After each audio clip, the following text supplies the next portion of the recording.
hands up in the air. I think he was a former policeman, or was literally I think currently a cop, or he was just like an off-duty cop or something. Okay, and this dude went up and killed him with his when he was on his knees with his hands in the air, speaking in Hebrew, saying he's Jewish.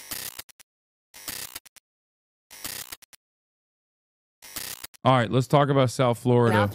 South Florida man shot 2 Israelis, cops say.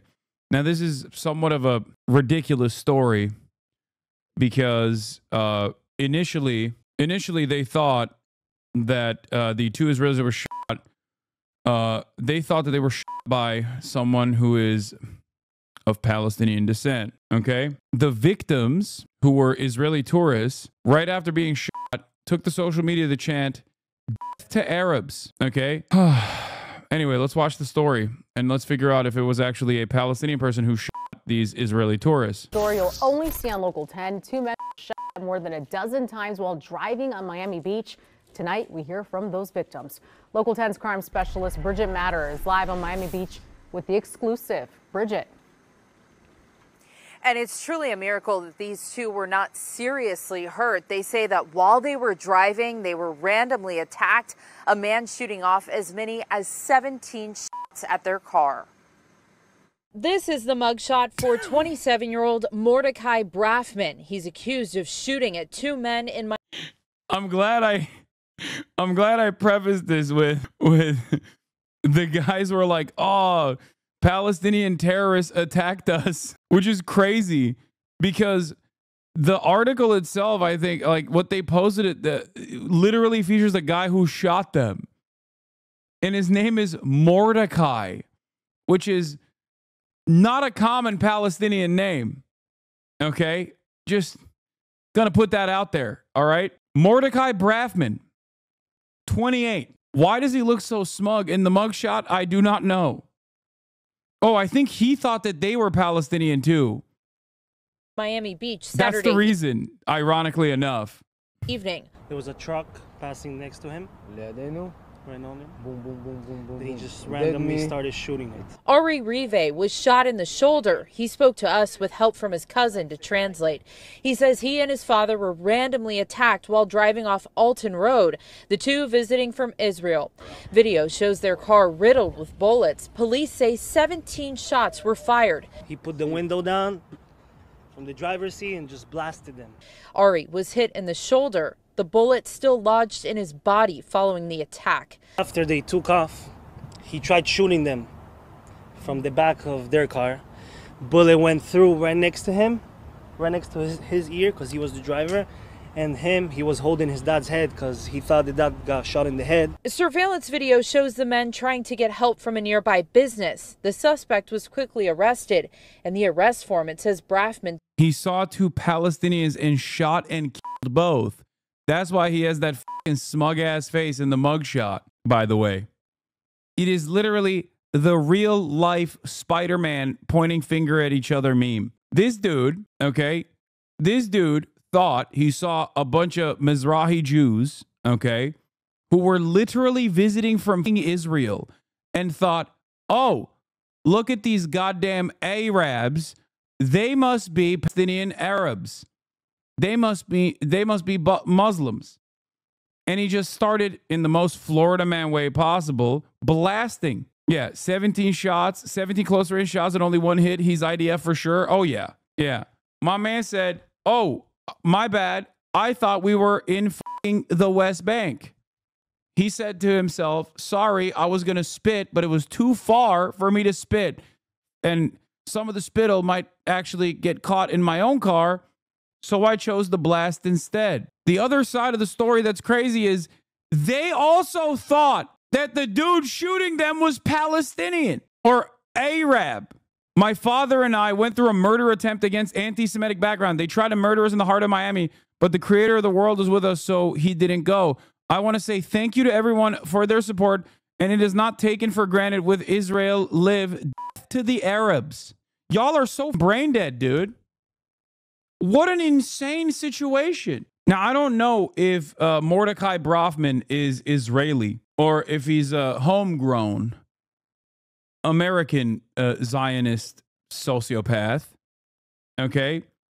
But we at least know the victims were Israeli. But it doesn't change the reality that both of the parties involved thought the other party was Arab. Well, I guess the Israelis were Arab. They were Arab Jews. But, you know, that doesn't stop them from not thinking they're Arab ethnically and then saying to the Arabs regardless. Oh, my God. So is anybody Arab in this scenario? Technically, the Israelis that are visiting are Arab Jews. But of course, if you say that, then they get very mad at you because, sorry, that's just how it is. Zionism is a ethno-religious supremacist attitude that dictates that if you're Jewish and Arab, then you're not Arab. Arab is a pejorative. Mordecai is an American pro-Israel supporter. Oh, this is one of our boys, okay? This is a homegrown. Makes sense. American pro-Israel supporter fired 17 rounds at a father and a son in Miami Beach, wounding both. Believing he had killed them, he reportedly told the police, "I killed 2 Palestinians." Yeah, he thought he shot and killed them. The suspect was quickly arrested. In the arrest form, it says Braffman told detectives he saw 2 Palestinians and shot and killed both. The victims and the suspect, father and son, say it was a miracle neither were seriously hurt. He's saying God gave him life as a gift, and he's still alive, so he's happy. The two say they're thankful for a security guard at one of those businesses that helped them and called 911. As for the suspect, he's facing a second-degree attempted murder charge. We're live in Miami Beach tonight. Bridget Matter, Local 10 News. Incredible stuff. Incredible stuff. Like, what do I say about this? This is the type of shit Mordecai was on. Mordecai Braffman follows only 8 people on Instagram. This is one of them. The Jewish Marksman, an account promoting Jewish vigilantism. Proud Jew, husband, father, and serious American. Firearms training and guidance for serious citizens. Bring them home now. Let's be clear. Untrained protection is no protection at all. The Jewish community needs defenders, not just gun owners. Ay, ay, ay. I mean, this is the famous case that I'm talking about, ironically. IDF reserve is charged with manslaughter after killing a civilian who stopped terror attack. Aviad Frisia is charged with manslaughter for killing Yuval Kestelman, a civilian who stopped a terror attack in Jerusalem. Frisia mistook Kestelman for an attacker, firing despite clear signs he posed no threat. By the way, they released him initially. And then people were like, what the f are you doing? Oh, there's a ton of JDL fanboys in South Florida area. This isn't surprising. Yeah. The dude he shot was on his knees, hands up in the air. I think he was a former policeman, or was literally I think currently a cop, or he was just like an off-duty cop or something. Okay. And this dude went up and shot and killed him with his when he was on his knees with his hands in the air, speaking in Hebrew, saying he's Jewish. How can a guy who was literally shot for looking too Arab immediately go online and write to Arabs? You know, that's how it happens. Anti-Semitic incident in Miami. They literally write who the shooter is, but they still call it anti-Semitic on HebrewNews.com. Anti-Semitic incident in Miami. He shot Palestinians and revealed that he had hit Jews with a kippah. Check this one out. Mordecai Braffman, a frequent customer of Bagel Time Cafe, said his heart breaks for his community. It's absolutely abhorrent to see this kind of vandalism for not only showing pride for Israel, but pride for the United States, said Braffman. Braffman said there are months that he eats breakfast and lunch at the restaurant every day and cannot believe what people are capable of. To see this level of fragmentation is very, very unfortunate, said Braffman, when he found out that the cafe he frequents, the Miami Beach Bagel Shop, faced a third act of hatred. The act of hatred was a man tearing down and stealing the American flag. It's anti-Semitic to mistake Jews for Arabs. Don't you understand? Oh, true. That's what they meant. Except they were Arab. They're just Jewish Arabs. They're Arab Jews. They're Mizrahi. Anyway. However bad you thought the Daily Telegraph anti-Semitic stunt was, it's probably way worse, and here's proof. See for yourself why this needs to be reported. Oh, this is the Australian story that I wanted to talk about. Wasn't this like what do you call it? There are claims tonight of a media stunt intended to catch out a Palestine-supporting Sydney restaurant. The owner of Cairo Takeaway in the inner west says his staff were targeted by a hidden camera setup. in a bid to get them saying something inflammatory relating to the conflict in Gaza. What began as a simple takeaway order, a cup of hibiscus tea for the man in the white shirt and hat, ended in confrontation. Is there any evidence the parties involved are Zionists? Does evidence not point to the man who was manning the gun that fired? Passive voice intended, by the way, is an Asmonis? What? I can't understand what kind of joke you're trying to make there. Yes, the American Jewish guy that thought that he saw Palestinians and thought that he killed them was pro-Israel. Yes. It's not simply because he's Jewish that I'm making this assertion. I'm making this assertion because he shot two Arab-looking people thinking that they were Palestinians, and he also shot them and thought that he killed them. Outside. And I'll do exactly what you did to me, filming. Danielle Gusmaroli is a reporter from the Daily Telegraph. With her is a camera crew and a Jewish man who ordered the tea. Workers at Cairo Takeaway in Newtown say a staff member served him just like they would any other customer, but he tried to provoke them. Employees were too afraid to speak on camera, but told 10 News First the customer said, "Am I upsetting you being here?" And she said, "No, I'm just asking you what you are." He says, "Because I'm Jewish." Staff claim when the waitress walked away outside, she became aware the customer was with a camera crew and she began filming. Who comes into a restaurant and asks me a question about this gentleman who I don't even know? In what's alleged to be an organised stunt that didn't go to plan. We are a small corner restaurant in Newtown that is proud to stand in solidarity with this community, which is why I believe we were targeted and harassed by a male on Tuesday. If this incident was a setup gone wrong, it paints an ugly picture. Oh, the owner here has made accusations that these journalists... Does it? What do you mean? That's... How many of these fucking stories have happened? Like, what do you mean? It's literally... It's always the same principle, too. Person walks into, like, a cafe or whatever, starts freaking the fuck out after seeing, like, anyone that is wearing a keffiyeh or anyone that, like, even resembles a person of Arab descent. And then, luckily for everybody involved, there are a million different smartphones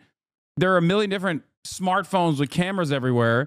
So they usually film the entire fucking process. Obviously, the parties that want to claim anti-Semitism will always be like, oh, they attacked me because I'm Jewish. They attacked me because I'm Jewish. No, they didn't attack you. You attacked them. The fuck do you mean? It happened in, like, what was it? Like Panera. Tried to manufacture a story and stoke division. Who is they? They is literally anyone and everyone. Could be a Mexican dude that happens to look kind of Arab. Okay. Could be a dude wearing a shirt that says, "Say yes to peace." They could be a child's artwork in the form of a quilt in the fucking UN headquarters that says, "Give peace a chance." Okay. Could be a pregnant lady at a Panera. It seems insane when I say this. These are all real instances of this exact same thing happening. They could be a bunch of people literally in a drum circle singing Kumbaya as a lady stands in front of them claiming that they're not scared because they're wearing a t-shirt that they drew the Star of David on. And the people want nothing to do with this lady. At a time when tension in the community is already high. It's still not clear if this is indeed the case. We will not be bullied. It's now a police matter and hopefully they treat this matter quite seriously. Police have formally requested a copy of the footage, while 10 News First has made repeated efforts to clarify these allegations with News Corp today, but our calls and emails were not returned. We also tried to contact the customer. Taylor Ryan for 10 News First.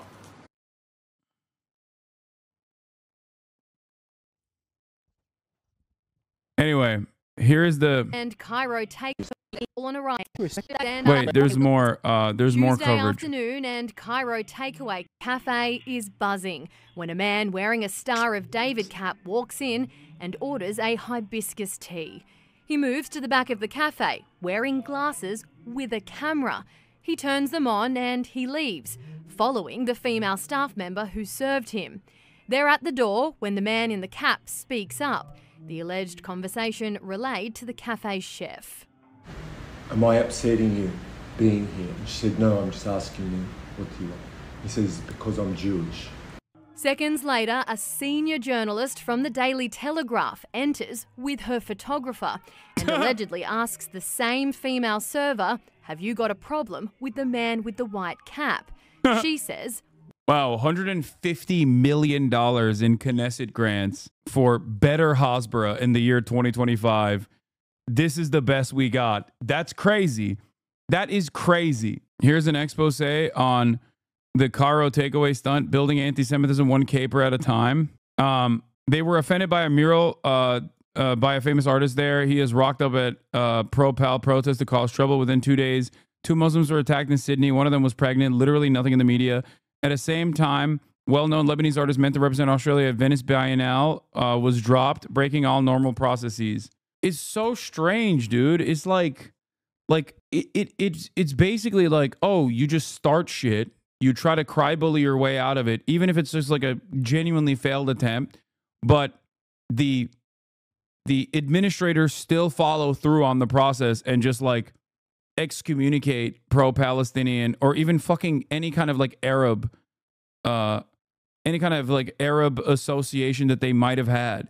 It's insane. And I guess it's like very similar to the way that conservatives operated for years to create perceived victimhood. This is all this is. People who are pro-Israel are just fucking conservative. That's it. And they cry bully in the same exact fucking way. It's the same shit. Like, you go to a protest, okay? You get as annoying as you possibly can be. You pull up a fucking phone camera and you film it and you go, see, they're attacking me. The only difference, on the other hand, is that when white conservative men do this, everybody goes, okay, dude, shut the fuck up. Like, stop crying. Okay? The fuck are you talking about? But because anti-Semitism is a real issue, okay, and Jewish people are still in the Western world a marginalized identity, there's a lot more motion in progressive circles that towards this sort of thing, and people actually do treat it seriously and not regard it in the same fucking way that they would if it was like a white Christian guy being like, Christianity is under attack. You see, they're being gay in my vicinity. It's the same reactionary principle, however. Okay? That's the only difference. And the negative consequences of this, that for some weird reason, Jewish Zionists do not fucking recognize, is that you're just undermining a very real problem with anti-Semitism by diluting the pool with ridiculous bullshit like this. And I don't know why ultra-Zionist, Zionist Jewish people in the Western world think that their allegiance with Gentile fascists will hold. I don't know why they think this. Okay? I genuinely don't know why. I genuinely do not understand why they are so confident that, like, the Gentiles will not inevitably go back to the old ways. Okay? It is shocking. Last Tuesday morning, Israeli-Australian Birnbaum donned his white Star of David cap, white t-shirt, and a prominent Star of David necklace on his chest, and headed to Cairo takeaway with Daily Telegraph journalist Danielle Guzmerali and a camera person in tow, ostensibly seeking evidence that there is a crisis of anti-Semitism in Sydney, including in the inner West. An internal Telegraph plan revealed by Crikey last week indicated that he would be wearing video glasses. But Birnbaum has since denied using them, although it appears he has used the glasses to covertly record police officers in the past. Guzmerali and other News Corp reporters acquainted with Birnbaum because they have previously used him as a source. The plan referred to him as an undercover Jewish man. News Corp chose Cairo Takeaway for its covert journalism because its owner, Hashim El-Masri, is well known for his support for Palestine. If there was any doubt, a large mural in Palestinian colors by well-known artist Scotty Marsh is featured on the laneway wall behind the restaurant. Undercover, by the way. On Sunday, Cairo Takeaway organized the Gadigal de Gaza fundraiser for Palestine at the Factory Theatre. in Prime Minister Anthony Albanese's seat of Grandler. I don't know how to say that. Anyway, Birnbaum has served hibiscus tea. He ordered the Cairo takeaway. He started interrogating the staff about their attitude to his Jewishness. By then, the restaurant staff had tweaked to the media presence, and the sting, rather than being a successful hit, turned into an embarrassment. The Telegraph duo found themselves publicly accused of divisive journalism as they retreated up the street. That evening, a detailed account of the Bosch undercover hit was published on social media. The Sydney Morning Herald and other outlets took up the story. Owner Hesham Al-Masri alleged that Birnbaum made a series of provocative comments to staff in an attempt to spark an argument. Our staff members were subjected to a deliberate orchestrated incident at our establishment, he told SMH. The Cairo Takeaway Instagram account attracted thousands of comments, including some from people who claimed that Birnbaum had previously tried to provoke them at pro-Palestinian protests. Birnbaum has hired prominent defamation lawyer Rebecca Giles, who threatened to sue Al-Masri if the statements on his Cairo Takeaway Instagram account were not removed by late Friday. The statements remain unchanged. Birnbaum has described those statements as wholly incorrect and scandalously false. What is this? One of the weirdest stories regarding anti-Semitism in Australia. Story barely makes sense. Dual caravan as it happened. Brisbane Times. Dual caravan as it happened. Police under pressure to make arrest. Jewish community believes puppet masters still at large. Pressure is mounting on NSW police to make arrests over apparent plot to target a Sydney synagogue with stolen mining explosives, and the number of anti-Semitic city attacks across the city grows. But authorities are defending the decision to keep the potential threat to the community secret for 10 days, despite criticism from Jewish groups and leaders. Here's everything you need to know as we wrap up our coverage for the night. A Dural local discovered and moved an abandoned caravan left on Darrywong Road on January 19th. When the local looked inside and discovered explosives, they called the police. Inside the caravan, police found a note with an address of a Sydney synagogue. The amount of power gel explosives discovered could create a 40-meter blast wave, police said. The explosives were believed to have been stolen from a mining site. With the investigation, police have arrested several people over recent anti-Semitic attacks across Sydney under Strike Force Pearl, but none over the explosives.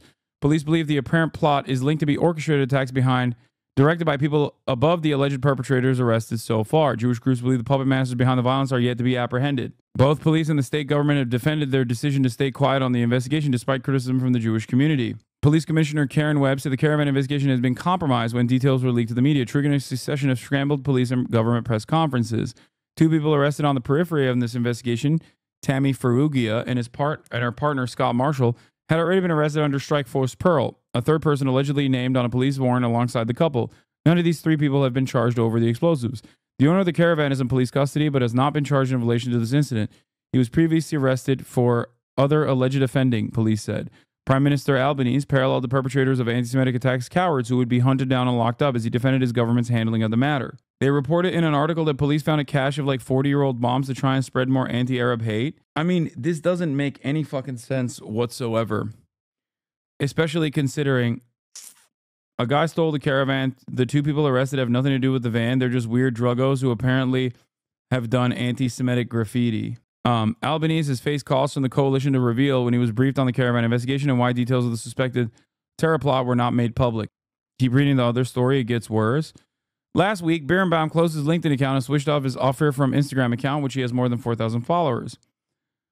He grew up in Israel, served in the IDF. According to his recently deleted Instagram account, he graduated from Rupin Academic Center in Israel. By 2021, he was in Australia working as an AI consultant. AI. He joined a multinational human resources development sources company, Dayforce, as a solutions architect. As soon as Israel's war in Gaza began following Hamas' October 7 accounts, Birnbaum became intensely involved in campaigning in support of Israel and Australia. He has been designated as a friend by right-wing Australian Jewish Association and is campaigning with Advance Australia to starve the Greens and Teals of preferences by putting them last in all elections. Birnbaum has also been an active committee member in Together with Israel when it was founded in October 2023 and represented them as a motivational speaker with the message, One Nation, One Heart, One Land. Birnbaum was one of the organizers of a rally by Together with Israel in December 2024. Speakers of the rally included Rabbi Benjamin Elton, Great Synagogue Sydney Senator Dave Sharma, Wallara Maya, Sarah Swan, and Ofer Birnbaum himself. Campaigning for better councils, rallies galore. Meanwhile, Birnbaum was attending lots of rallies in Sydney, Melbourne, photographing Greens and other activists. He was at the Supreme Court when the Palestine Action Group was appealing against the police refusal to permit to a march. He was at Sydney University during the camp and protest. He even did his own graffiti there, which was captured on video.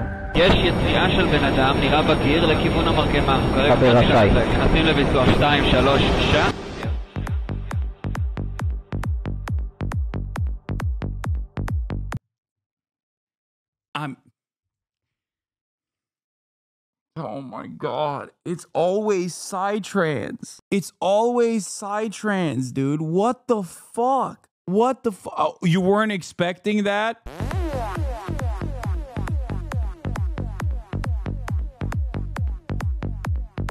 Oh, sick, dude.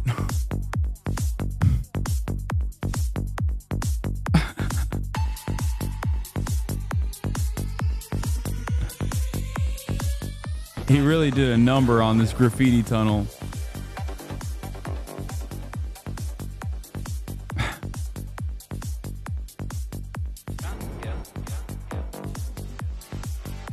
Wait, why is he covering Colombia? What happened? What?